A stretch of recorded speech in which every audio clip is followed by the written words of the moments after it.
योगी जी ने क्या कहा था, हनुमान जी दरिद्र हैं, कहे थे ना मध्य प्रदेश में। हनुमान जी दरिद्र हैं तो कृष्ण भगवान तो यादव हैं, है ना। राम छत्री थे, कृष्ण यादव थे, तो कृष्ण भगवान अखिलेश के संगे रही है कि उनकी यहाँ जाइए। नाथ जी का मंदिर बनवाया महारानी अहिल्याबाई होलकर, उनके विषय में चर्चा तो नहीं हो रही है। उनके परिवार के लोग आज इस कड़ाके की ठंड में भेड़ लेके घूम रहे हैं। उनको शिक्षा कैसे मिले, प्रदेश में बेहतर शिक्षा कैसे हो, रोजगार कैसे हो, नौकरी कैसे मिले, इस पे तो चर्चा नहीं। विश्वनाथ कॉरिडोर बनाया गया है, क्यों जानते हैं आप? इसके बाद भी आप 2 महीने बाद वहाँ जाएंगे तो आपको भी टिकट लगेगा। गुजराती बिजनेस करने के लिए काम कर रहे हैं। जितनी भी सड़कें आपको चमचमाती मिल रही हैं, टोल प्लाजा बना दिया गया कि आपको टैक्स देना पड़ेगा। जब गाड़ी का आप टैक्स देते हैं, फिटनेस देते हैं, तो फिर ये टोल टैक्स किस बात का लगता है? अच्छा राजभर, ये बताइए कि समाजवादी पार्टी के करीबियों के ऊपर ही छापेमारी क्यों हो रही है? भारतीय जनता पार्टी की हताशा और निराशा दिख रही है। Bharatiya Janata party first empire ने इनको आउट कर दिया, प्रदेश की जनता ने इनको आउट कर दिया। ये थर्ड एम्पायर, ईडी और सीबीआई थर्ड एम्पायर है इनके। वहाँ जाके उसका इस्तेमाल करके डरवा रहे हैं।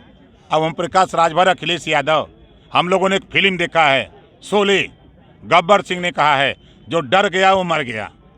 हम लोग डरने वाले नहीं हैं। अभी ईडी ले आए, सीबीआई ले आए, कुछ ले आए। 2022 में अखिलेश यादव जी को मुख्यमंत्री बना के दिखाएंगे। अखिलेश यादव जी ने कहा है कि उनको सपने में श्री कृष्ण भगवान आते हैं, लेकिन बीजेपी के नेता कह रहे हैं कि वो तो कम से सपने देखते ही रहते हैं। बीजेपी के नेता महंगाई पे बात नहीं करते। 16 बार पेपर कराए, 16 विभागों का लीक हो गया, वो लीकेज बंद करने की बात नहीं करते। 69,000 शिक्षक भर्ती, 68,500 शिक्षक भर्ती में जो घोटाला योगी जी ने किया है भारतीय जनता पार्टी ने, उन पिछड़े दलित का हिस्सा देने की बात नहीं करेंगे। प्रदेश में अमन चैन कैसे हो इसकी बात नहीं करेंगे। और ये बात करते हैं असली क्या नाम है, योगी जी ने क्या कहा था, हनुमान जी दरिद्र हैं, कहे थे ना मध्य प्रदेश में। हनुमान जी दरिद्र हैं तो कृष्ण भगवान तो यादव हैं, है ना। राम छत्री थे, कृष्ण यादव थे, तो कृष्ण भगवान अखिलेश के संगे रही है कि उनकी यहाँ जाइए। आखिर में चुनाव के टाइम पे ही सपने में क्यों आने लगे? देखिए नहीं देखिए, मैं था कल, भारतीय जनता पार्टी के लोगों ने खुराफात, उनको जब चुनाव आता है तो वो चुनावी जब जंग शुरू होती है तो धर्म का चश्मा पहन लेते हैं और जनता को भी पहनाने का प्रयास करते हैं। तो भारतीय जनता पार्टी के ने शुरुआत किया है। तो अखिलेश जी ने ये कहा कि हम उनके वंशज हैं, हम कृष्ण के वंशज हैं, वो हमको 24 घंटा हमारे साथ रहते हैं। ये जिम्मेदारी चुनाव आयोग और देश की सरकार की है, प्रदेश की सरकार की है। इनको सर्वदलीय बैठक बुला करके डिसीजन लेना चाहिए कि चुनाव हो ना हो, ये तो उनका काम है। लेकिन सर्वदलीय बैठक बुलाएंगे नहीं। यूपी में जब अभी तो 400 ओमिक्रॉन के मरीज मिल रहे हैं ना, 400, जहाँ 4 लाख लोग थे तब तो पंचायत चुनाव करा लिया गया। पीक पे था बंगाल का चुनाव हुआ, पीक पे था बिहार में कोरोना, बंगाल में पीक पे कोरोना था, चुनाव करा लिया गया। भारतीय जनता पार्टी अपनी हताशा और निराशा हार मान चुकी है। इस नाते ओमिक्रॉन चिल्ला रही है। आप भी एक पार्टी के राष्ट्रीय अध्यक्ष हैं और आपके नेतृत्व में चुनाव लड़ने की पूरी तैयारी है। ऐसे में आपको नहीं लगता कि आपकी तरफ से पहल करनी चाहिए? आपको अपनी सभाओं पे रोक लगानी चाहिए? जब राजा करेगा ना तो प्रजा भी करेगी।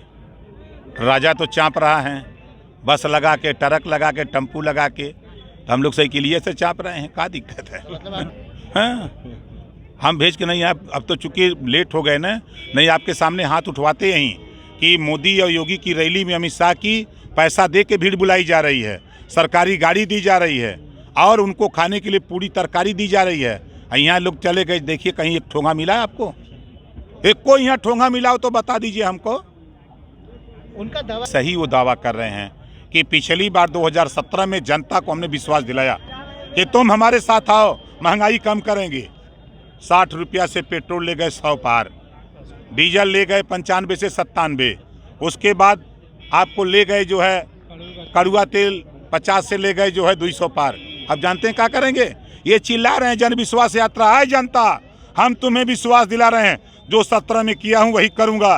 3000 में गैस सिलेंडर दूंगा, 300 में हम आपको पेट्रोल दूंगा, 300 में सरसों का तेल, 300 में हम आपको जो है डीजल देंगे। हमको विश्वास के साथ कराऊं, भारतीय जनता पार्टी की सरकार बनाओ, 300 रुपया में डीजल पाओ।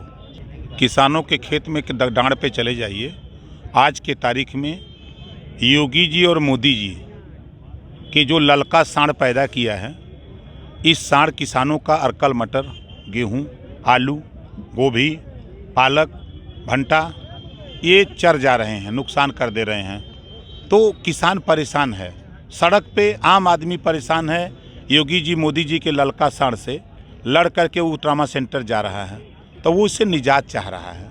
तो निजात दिलाने के लिए हम लोगों ने मोर्चा बनाया है। माननीय अखिलेश यादव जी को मुख्यमंत्री बनाकर इनका साँड़ इनके घर हम पहुंचाने की तैयारी में है। दो साड़ों की आपने बात की है, तो कौन कौन से वो साड़ हैं? बड़का और छोटका नहीं दिखते हैं, कौन है वो? सड़किया पर नहीं घूमते हैं। एक छोटका जो साँड़ है वो गोरखपुर जाएगा, बड़का गुजरात। अध्यक्ष जी, अभी कांग्रेस की राष्ट्रीय महासचिव प्रियंका गांधी वाड्रा आधी आबादी की बात कर रही है, महिलाओं के आरक्षण की बात कर रही है, 40% आरक्षण की बात कर रही है। आपका क्या कहना है इस संदर्भ में? कितना प्रभाव डालेगा इस चुनाव पे उनका यह वादा? जिस पार्टी की सरकार देश और प्रदेश में लंबे समय तक शासन किया हो और वो सरकार अगर कोई बात कहे तो वो हंसी का पात्र समझा जाता है। इसी प्रदेश में लंबे समय तक कांग्रेस की सरकार रही, देश में कांग्रेस की सरकार रही। इन्हीं के नाकामी की वजह से आज भारतीय जनता पार्टी की सरकार है। तो ये जो कह रहे हैं, सबसे बड़ी बात तो प्रियंका वाड्रा जी मेहनत कर रही हैं, कोई शक नहीं, लेकिन धरातल पे इनका संगठन नहीं है। तो उत्तर प्रदेश में जनता इनको नोटिस में नहीं ले रही है, बहुजन समाज पार्टी को जनता नोटिस में नहीं ले रही है, और भारतीय जनता पार्टी से जनता निजात चाहती है। विकल्प में अखिलेश यादव, अनुप्रिया पटेल, ये कृष्णा पटेल और पल्लवी पटेल, ओम प्रकाश राजभर, प्रेमचंद प्रजापति, बाबूराम पाल, रामसागर बिंद्र, अनिल चौहान, संजय चौहान, केशव देव मौर्य जैसे हम लोगों ने जो गठबंधन बनाया है, जयंत चौधरी जी, इस एक विकल्प जनता को दिखाई दे रहा है। जनता अखिलेश जी को मुख्यमंत्री बनाने के लिए मन बना। अभी पीएम मोदी जी के